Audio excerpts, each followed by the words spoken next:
Hello everyone, and welcome to my channel, Cooking for the Family. I'm Dyvonne, and today I'm going to share with y'all how to make Mexican shrimp cocktail.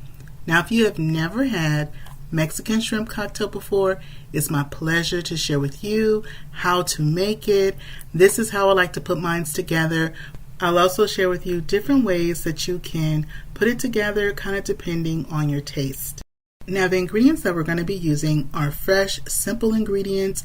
We're going to be using 1 stalk of celery, and I'm going to be chopping all of my ingredients to nice bite-sized pieces about this size. This is about the size of, say, like a kernel of corn, and you don't want to go any larger than, say, dime size, with the exception of our shrimp. I'm going to share with you how I like to do the shrimp when we add our shrimp in. I'm going to be using a red onion, and I'm using a 1/2 cup of chopped red onion. Now, if you don't have red onion, you can use a white onion as well. So either a red onion or a white onion works perfect when you're making your Mexican shrimp cocktail. Then I'm going to be using a hothouse cucumber, also known as a English cucumber. We're only going to use half of the cucumber. This one was pretty big, and so this is about maybe 7 inches long, about 7 or 8 inches long. For me, I like to peel some of the green off of the cucumber. You can peel it all off, or you can also leave it all on. It's just kind of personal preference. But in the middle, you see what I'm doing? I take my small spoon and I go down the center with the small spoon, scraping, because I'm taking out the seeds. You don't want the seeds in your recipe, so you just want to go ahead and scrape those out, just like I'm doing there. And then I'm going to go ahead and dice up my cucumber. Now, when it comes to Mexican shrimp cocktail, it definitely has similarities when it comes to salsa or when it comes to ceviche. However, it for sure stands on its own, and it really has a nice unique flavor, and you can really doll it up based on the spice level that you want or the extras that you want to put in it. Next, I'm going to use some Roma tomatoes, and I'm using 2 Roma tomatoes. And with the Roma tomatoes, I went on and I cut them in half, and then I use my spoon again, and I go ahead and I scoop out the center, the seeds. And the reason why we're not using the seeds of the cucumber or the center, the seeds of the tomatoes, is because it's going to make it just too much liquid, and you don't want to have the seeds. Anytime you have salsa, you don't see the seeds from like the tomatoes or seeds from the cucumbers if you're going to have ceviche. And for me, this dish is great to have, especially during the hot days of summer. And actually, for my husband and I, this is going to be our dinner tonight.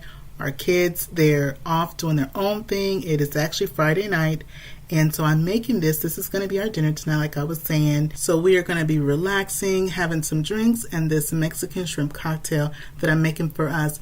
Now, this recipe, if you want to serve like a lot of people, if you're going to have, say, about a dozen people over, you can double this recipe. And if you're going to have a large crowd, a nice party size, then you can go ahead and triple this recipe. Now, likewise, you can also cut this recipe in half.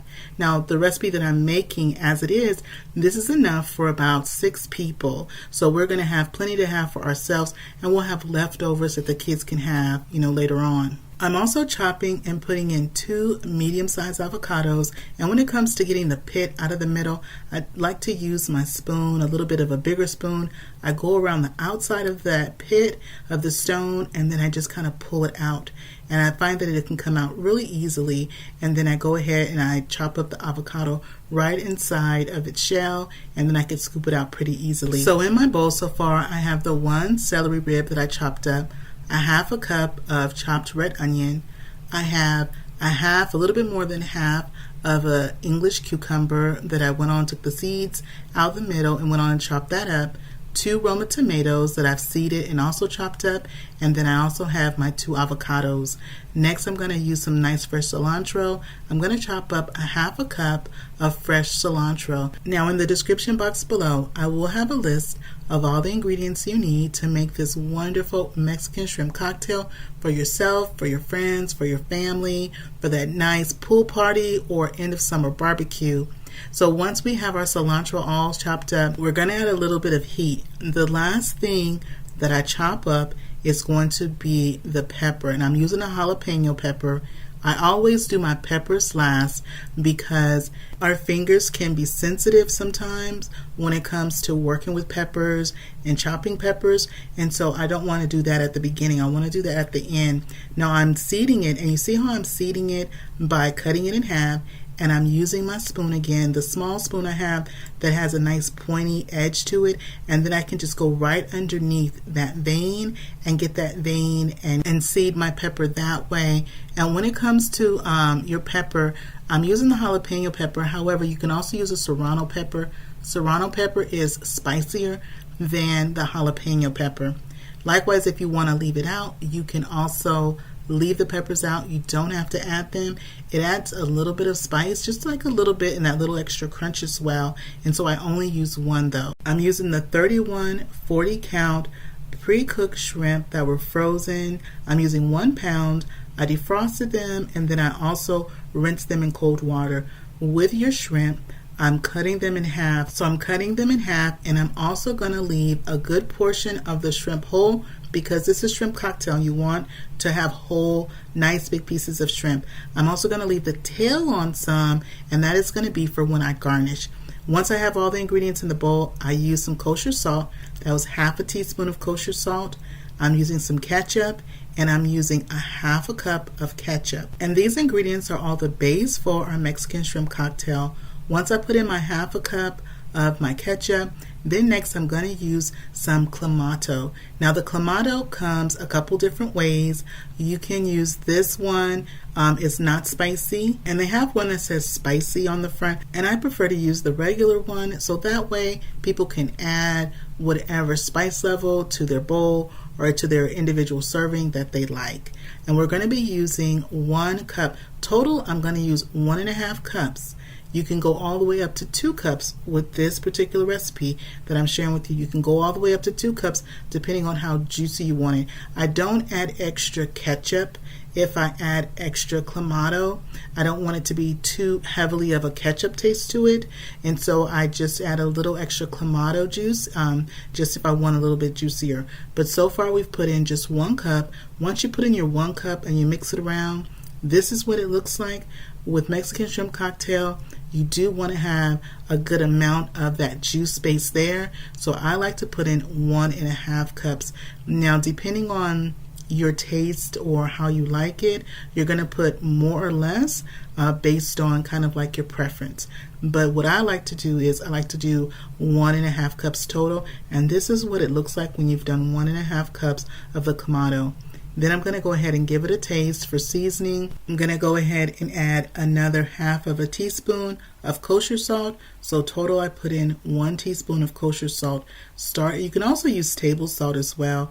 And you want to start off with just a half a teaspoon and go from there. There's different picantes you can use. There's the Tapatio and there's also the Valentina. We like both in our household. I think the Valentina pairs a little bit better though with the Mexican shrimp cocktail. And now I'm going to go ahead and serve us up some. Now with also the picante, whether it's the Tapatio or the Valentina, you can add a few dashes directly to the large bowl. I like to actually keep it to the side, and then that way people can go ahead and add as much spice as they like. But if you want to add a little kick to it, you can add a little bit to the large bowl. And although we're staying home and it's just us, I like to add a little garnish and get a little fancy. And so that's why I keep the shrimp with the tail on just for the garnish, and I also put a little sprig of the top of my my celery, and you can also use a little bit of sprig of cilantro as well. So traditionally we serve this up with crackers. I'm going to squirt some lime on mine, and you notice we did not add any lime to our bowl, just a little squirt of the lime. Well, that bite is for you. Go ahead and take your bite. Now I'm going to take my bite and see how we did. Y'all, I finished that. That was a 1 bite, and that was so good. It is so refreshing and good. And you can also serve this with tortilla chips if you like, or either with some small tostadas. Well, I'm going to go ahead and let this chill in the refrigerator for about an hour. If you like this video, don't forget to show it some love. Give it a thumbs up, click share this video with a friend or a family. And if you enjoyed my content, I hope you consider subscribing. Well, that is it for me today. And remember, it's always good when Dyvonne is cooking for the family. I'll see you on the next one. Bye-bye, everybody.